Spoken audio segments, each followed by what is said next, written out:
Hi everyone, welcome to English Digest. I'm Pat. And I am Tom, and in today's program we're going to finish talking about The Age of Innocence, our featured novel by Edith Wharton. Remember last time we talked about Edith Wharton and her novel, The Age of Innocence, is kind of autobiographical. Remember we said that she kind of blended her recollections of her time in Europe with living in New York society and stuff like that, and actually came up with a pretty interesting novel.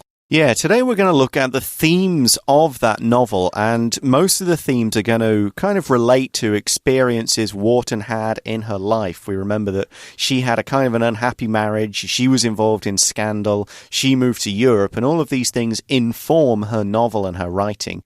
So let's have a read through of today's article, find out more about what we're going to talk about, and then come back and discuss it.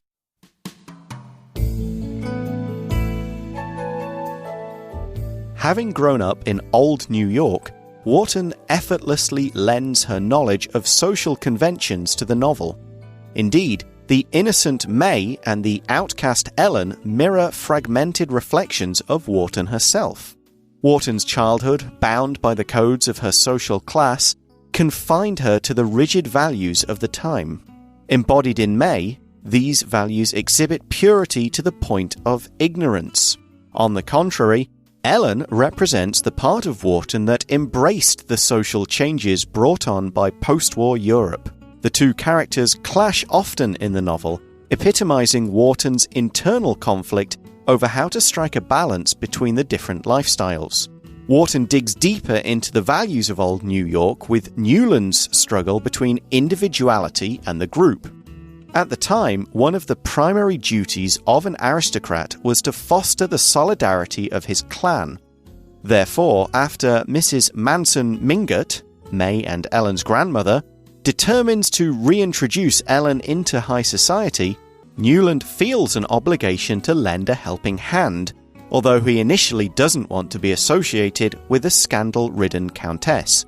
Afterward, when Ellen expresses her desire for divorce, Newland persuades her not to, despite his growing adoration for her. The shame Ellen's divorce would bring to May's family forces him to sacrifice his personal longings for the greater good of the group. Wharton also reveals the hypocrisy and double standards of old New York's values. The gossip that makes life so difficult for Ellen is actually spread by a notorious womanizer who declares himself a man of integrity. Newland and Ellen's affair is known to many, but Newland's position as a male in a well-to-do family makes it tolerable. In contrast, Ellen is seen as a disgrace to her family. The Age of Innocence may present itself as a classic love story, but prudent readers are sure to discern the irony behind the title. Okay, it's time for us now to discuss today's article. It's kind of complicated, so please bear with us. We've got a lot of stuff to talk about here. And let's talk about Wharton and her novel here. It says, having grown up in old New York, Wharton effortlessly lends her knowledge of social conventions to the novel. Basically, this sentence says that because she grew up in the old-style New York, well, Wharton, Edith Wharton, the novelist, she can lend her knowledge of social conventions to the novel. She can contribute these ideas. She knows about them, and she can write about them in this novel. In fact, she does it effortlessly. Without effort, it's really easy for her. Yeah, and indeed, the article says, the innocent May, so that's one of the characters, and the outcast Ellen, the main character, they mirror fragmented reflections of Wharton herself. So it's kind of saying these two characters, May and Ellen, May is innocent, Ellen is outcast, society doesn't want anything to do with her. They mirror, they reflect, they kind of represent fragmented or broken pieces of reflections of Wharton herself. So it's kind of saying that these two people, neither one of them is her, or neither one of them is exactly one side of Wharton's personality, but elements of Wharton are in May and elements of Wharton are in Ellen, just because that's the way she wrote, and that's her own experience in life, informing these characters and making them seem like real people, because she's using herself as kind of a model and taking kind of fragmented, broken reflections, little bits and pieces that are true about her that make it true for the characters. Right, so I guess there's a little bit of her in these two characters here, and Wharton's childhood, bound by the codes of her social class, confined her to the rigid values of the time. So again, we're talking about her social class. When she was a kid, she was bound by the codes. Bound here just means you are obligated, you have to obey those rules. So because of her social class, she had to follow the rules. She could not be rebellious at all. And so she was confined, which means she's kind of a prisoner there. She can't do anything that she may want to do, and these are rigid values. If something is rigid, that means it's set and it can't be changed, or at least it's very difficult to change it. Yeah, so these values, the article says, are kind of embodied in May. So if something is embodied in something, or if you flip it around into active voice, May embodies these values. That means she kind of represents in her person, like everything about her is the values of the society. And the values exhibit, they show purity to the point of ignorance.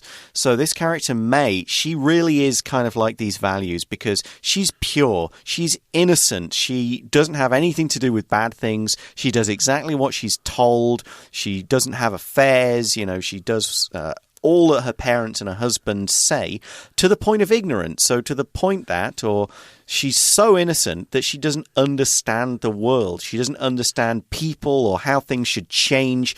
She's almost like a train running on rails, and if there's anything off the rails, she can't deal with it. So she's so pure and innocent that she just doesn't understand things. And that is May, and that's kind of how New York is represented, that New York didn't understand change. It didn't like change. It didn't like things to be new or different from the social class that they understood. And kind of that's how things were, and that's how they stayed. Okay, so that's May on one hand, but on the other hand, or on the contrary, Ellen represents the part of Wharton that embraced the social changes brought on by post-war Europe. So this is on the contrary. We use this phrase when we talk about one idea, and then the next following idea is like the opposite. So I could say, for example, my wife likes Chinese food, but on the contrary, I like Italian food. But on this particular case here, in this case, Ellen actually represents the part of Wharton that embraced social changes. To embrace something means you welcome it, you like it, and she likes social changes. She did not want to do as she was told, and she didn't want to be confined to those rigid values. She wanted to ask questions and learn, why do we have to do that? Why do we have to wear those long dresses and stuff like that? They're hot, they're uncomfortable, and they take forever to wash. But in any case here, there were some changes brought on by post-war Europe. Things changed in Europe after the war. They slaughtered each other there really terribly, and they thought, maybe we better think about the way we've been doing things because all those people just got killed. Maybe we should do things differently in the future. Yeah, and these two characters, Ellen and May, who are cousins, remember, they clash often in the novel. They often argue, or at least they have very different opinions, with poor Newland, of course, kind of caught in the middle of it. So they're clashing, and this clash, this conflict between the characters epitomizes, if I use the verb that way, this conflict epitomizing Wharton's internal conflict. Okay, so if you epitomize something, again, it's talking about you represent something, you kind of symbolize, you show something in a different way, you use one thing to show another thing, and in this case, it's Wharton's internal conflict, okay? Epitomize can also mean to be a great example of. In this case, Wharton's internal conflict, her own struggle over how to strike a balance between these two different lifestyles, post-war Europe and her childhood in New York. She struggled to find a balance in herself. She didn't really know because she kind of wanted to follow her own childhood ways, but she also wanted to do things the new way, so she couldn't strike a balance between them. She couldn't do each one equally. She didn't know how they could both coexist because they seemed so different. And she represents that in the novel with these arguments between these two women, May and Ellen, and their conflicts. Yeah, for example, I could say a lot of modern women find it difficult to strike a balance between work and family. They want to be mothers and take care of the kids, but on the other hand, they also want to have careers. How do you strike a balance between those two? Should you work more? Should you be at home more? Etc., etc. Now, let's move on to the next paragraph here. It says, Wharton digs deeper into the values of old New York with Newland's struggle between individuality and the group. Okay, so again, she digs deeper into those old New York values. She tells us more about those values or those social mores that we talked about. This time, though, she's using the character Newland and his struggle between the individual and the group. Individuality means having to do with just one person and what you want, but he's struggling between what he wants and then what the group wants. Okay, so sometimes you need to remember that you have to take care of the group and you can't just do what you want because it will affect the group you're a member of. You kind of have to, again, strike a balance between yourself and the group. Yeah, and at that time, this is the kind of late 1870s kind of thing. One of the primary duties, one of the most important things for an aristocrat was to foster the solidarity of his clan. If you're an aristocrat, again, it means you own titles, you own land, you own things. You're kind of one of the leaders, you're one of the upper classes. And what you have to do is foster or kind of, keep safe and, maintain, to bring up, to look after, that's what foster means, the solidarity of the clan. The clan is your family, all the people you're connected to, usually all living in the same kind of area, often all with the same kinds of surnames. I would be from the Woods clan. That would be my clan, all the different family members of the Woodses in my family, including the ones married to it and cousins and so on. That's the clan. And fostering the solidarity of something means kind of keeping it solid, making sure that nobody, disgraces the clan. We've got to maintain our good name and make sure we're well thought of and we have the right amount of money and we know the right people and that we play an influential role in society. That's kind of what an aristocrat had to do during that time. So he's got to make sure he doesn't do anything bad or make the name of the clan suffer, make his family's name suffer by doing something wrong or associating with something wrong. Yep, he needs to foster that solidarity. He needs to make sure that they are together, they are unified, and they are all together. Okay, that kind of brings us to the end of the first half of our discussion. We're going to stop right now and listen to our Chinese teacher. 大家好，我是 Trevor， 欢迎收听 English Digest。今天我们要一起阅读的文章是 Unit 15文学单元的第3天课程。在第3天的课程中，我们将了解本书作者 Walton 和女主角 Ellen 的相似之处，以及 Ellen 在当时社会所象征的意义。文章第一段提到 Walton 生平背景有助于他写《纯真年代》这本小说，并且书中有许多 Walton 个人经验的写照。我们看到第一段的第3句 Walton's childhood, bound by the codes of her social class, confined her to the rigid values of the time. 华顿被社会阶级规范束缚的童年，把它局限在当时严苛的价值观中。本句有关系代名词省略后的分词结构。原来的句子是 Walton's childhood, which was bound by the codes of her social class, confined her to the rigid values of the time. 冠带 which 在所引导形容词子句中做主词用，因此 which 省略后接在 which 后面的动词要做变化。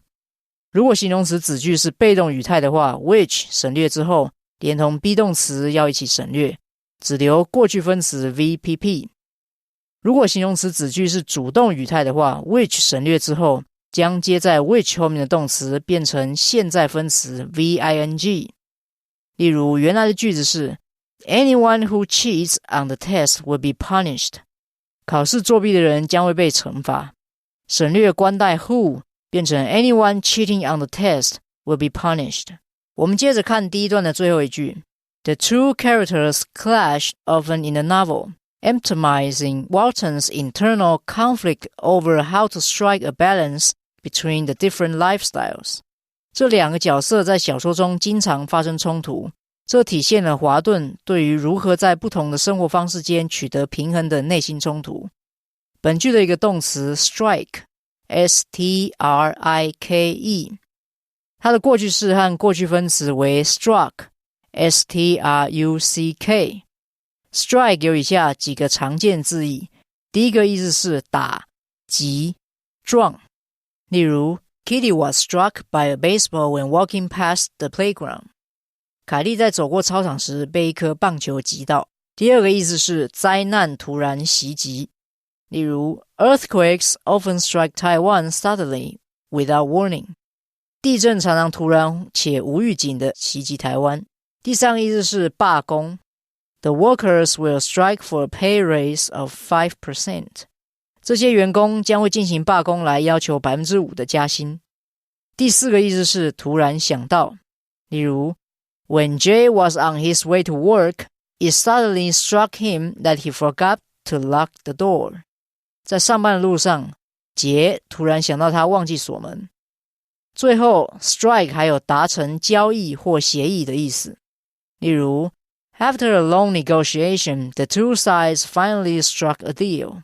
双方在长久的协商后终于达成交易。Hi guys, we're going to take a short break, then we'll be right back.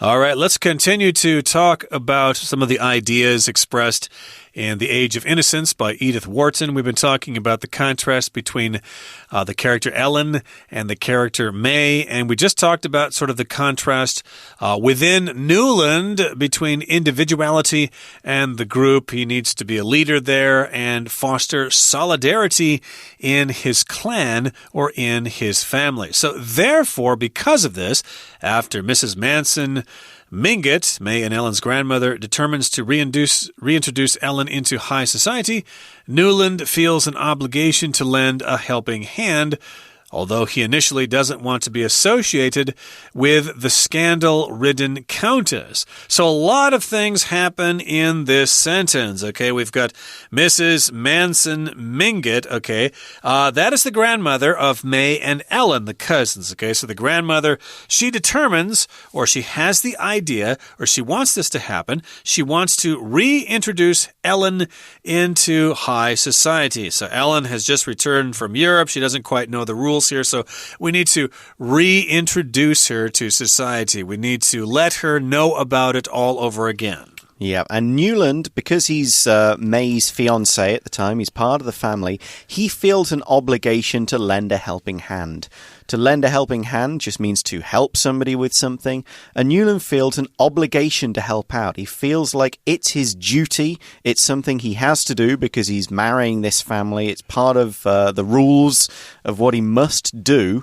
Now, he does this for the group, even though he personally, initially, doesn't want to be associated with. He wants nothing to do with Countess Ellen because she's scandal-ridden. There's all these scandals about divorce and adultery. So individually, his own opinion is, I don't want to get involved in this because of her. She's too scandalous. I think it's best that we stay out of it. But if the family's getting involved, I have an obligation to do the same because that's what the clan is doing, and that's important to me. That's right. So he had to be responsible and lend a helping hand to help out, even though he doesn't really want to hang around Ellen because she's very controversial. Now, afterward, when Ellen expresses her desire for divorce, Newland persuades her not to, despite his growing adoration for her. So yes, again, he had to kind of step in there and help out. So he didn't like Ellen at first. And although later on, though, she expresses her desire for a divorce, she says, yeah, I want to get a divorce. I don't want to be with my husband anymore. Newland still persuades her not to, even though Newland thought, great, you're going to divorce your husband and now we can be together. But he realizes that he's got to be responsible, so he persuades her not to. No, you better not do that. That is not the right thing to do. He does this despite his growing adoration for her, and adoration just is when you really adore someone, you really love them. I have a great adoration for baseball, for example. Okay, but why does he do this? So why does he do this and support the group and say don't divorce? The reason is the shame Ellen's divorce would bring to May's family forces him to sacrifice his personal longings for the greater good of the group. So Ellen is May's cousin. If Ellen divorces, May's family will be shamed. They will lose face, their reputation will suffer, and he can't have that. You know, he's got to protect that family, like we said. So no matter what he wants, he's got to sacrifice his longings, his desires, his wants, his needs for the group. You know, the group comes first. You know, I've got to do what's right for the whole family. You shouldn't divorce your husband, even though I kind of want you to, because I want there to be a chance for us. So that's this whole idea of doing what's right for the group, even though it hurts you individually. Yes, he's got this great longing for her. He wants to be together with her forever, but he realizes he needs to be responsible to his family first. Okay, now let's move on to the final paragraph here. It says, Wharton also reveals or shows us the hypocrisy and double standards of old New York's values. Okay, so in this sentence, we have the word hypocrisy, which is when you have moral beliefs in one area, but that you still break those rules anyway. Okay, so you may have a rule that says that you're not supposed to fool around with women, but you do it anyway. So you have hypocrisy there, or we could say that you are a hypocrite. Yeah, it's also kind of saying one thing and then doing another, saying, oh, smoking's terrible, and then you go out and smoke. That kind of thing. So in this case, the hypocrisy is in New York society and its values, and we've got an example here. The gossip that makes life so difficult for Ellen is actually spread by a notorious womanizer who declares himself a man of integrity. So there's a lot of gossip about Ellen, like, oh, she's divorced, that's terrible. Oh, she's having an adulterous affair, that's terrible. But the people who are spreading this news, one of them is a man who is a womanizer, who, in fact, even though he's married, he goes around, runs around with other women, multiple women. You know, he's having affairs with married women. He's married himself and he's having an affair. So he is a womanizer. He is someone who's kind of using women for his own purposes. And he's notorious for it. If you are notorious for something, you are famous for doing something bad. It's another way of saying infamous would be another word, but notorious. Everybody knows about what you do, and it's something bad. You're never notorious for something good. Yeah, like Los Angeles is notorious for its air pollution, or I could say Beijing is notorious for its air pollution. But in any case here, yes, this person is a womanizer. He screws around all the time. But he says that he's a man of integrity, which means you are honest and you have strong moral principles. So this guy sounds like a big hypocrite. He criticizes other people of being immoral when he himself hops into another woman's bed without hesitating 1 second. Yeah, and now here's another example of hypocrisy. Okay, we know that later in the story, Newland and Ellen have an affair. A lot of people know about this affair. However, Newland's position as a male in this well-to-do aristocratic family makes it tolerable. So if something is tolerable, it's kind of okay. It's not great, it's not perfect, but people can accept it. It's acceptable. So what they're saying is Newland, okay, he's having an affair, but you know what? His family's okay. He comes from a good family. Maybe it's not such a bad thing. It's okay if he has an affair, as long as he kind of keeps it private. But of course, this is hypocritical. This is hypocrisy because Ellen, the other person in the affair, in contrast, or looking at the opposite point of view, she's seen as a disgrace. You know, it's, again, shame, loss of face. So it's saying, well, it's okay for a man to have an affair, but it's not okay for a woman. Oh, no. Oh, not at all. So again, this is an example of a double standard of hypocrisy. So yes, in contrast, Ellen is seen as a disgrace. How could you do that to our family? You have given our family a bad name. But hey, Newland can do it, and he's not affecting his family. So it does seem unfair. It does seem hypocritical. It does seem like a double standard. So here, our last sentence kind of concludes our work of art here, our work of literature. It says, The Age of Innocence may present itself as a classic love story, but prudent readers are sure to discern the irony behind the title. Yes, The Age of Innocence, which means basically nobody is guilty, nobody is responsible. So indeed, that's the irony in the title. Maybe everyone is kind of guilty and not so innocent. Everybody's involved. But yes, it does sound like a classic love story. He wants her, but they can't be together because of social rules. But if you're a prudent reader, you can see more. If you're prudent, that means you have a lot of care and thought, and you can see behind the lines, or you can see through the lines. Yeah, and what you can see is you can discern, which means to see something, which means to find out what's hidden. You can kind of see what's really going on. The irony, this irony that the age of innocence, it was a time when everything was innocent and everything was fine. Whereas, of course, really what's going on is there's affairs everywhere, there's people womanizers, there's people cheating. And so Edith Wharton is kind of saying, yeah, they called it the age of innocence because everything seemed good on the surface, but really it was pretty terrible. And this book is kind of exposing and looking at all of these hypocrisies and problems and so on. So she was using the age of innocence not to really mean it. She was kind of being a bit sarcastic or ironic, which is the adjective form of irony, behind the title, kind of, smiling at it and saying this isn't really how it was. Yep, irony can be pretty ironic sometimes. Okay, that brings us to the end of our article for today. Here comes our Chinese teacher. 文章第3段提到书中角色所代表的意义，例如 Ellen 代表大战后欧洲人所接受的新观念，而 Newland 则代表纽约的保守传统。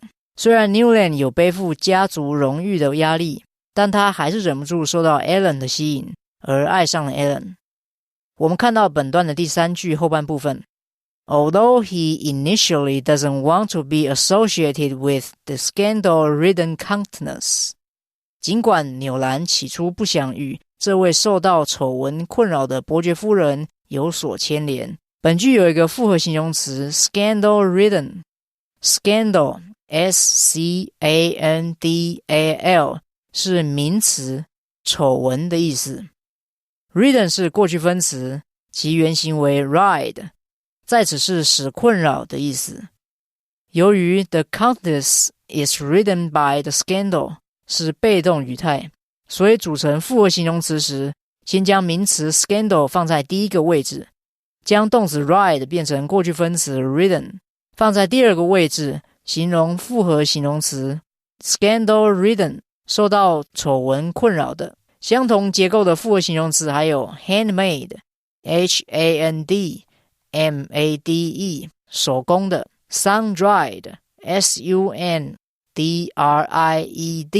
日晒过的， poverty-stricken P-O-V-E-R-T-Y S-T-R-I-C-K-E-N 贫困的等等。文章最后一段提到，纯真年代不只是一本单纯的爱情小说，它还体现了两种不同文化在价值观上的冲突。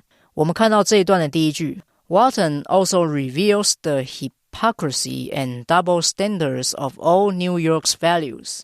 华顿也揭露了老纽约价值观的伪善和双重标准。名词 hypocrisy H-Y-P-O-C-R-I-S-Y 是伪善造作的意思。另一个相关的名词是 hypocrite H-Y-P-O-C-R-I-T-E 意思是伪善者、伪君子。最后 hypocritical H-Y-P-O-C-R-I-T-I-C-A-L 是形容词，意思是伪善的。例如 Cindy is such a hypocritical person. She praised her advisor in the class, but criticized him a lot in private. 辛蒂真是个虚伪的人，她在课堂中称赞她的指导教授，但是私底下却大肆批评他。以上就是今天的课程讲解，我们下次再会。All right, that is the end of our 3-day article. We've looked at the story, we've looked at the author, and then we've looked at how the author Edith Wharton's life and times and experiences really did influence the story, The Age of Innocence. Thanks for sticking with us through the whole thing. We'll talk to you again soon. For English Digest, I'm Pat. And I'm Tom. See you again sometime. Bye-bye. Bye.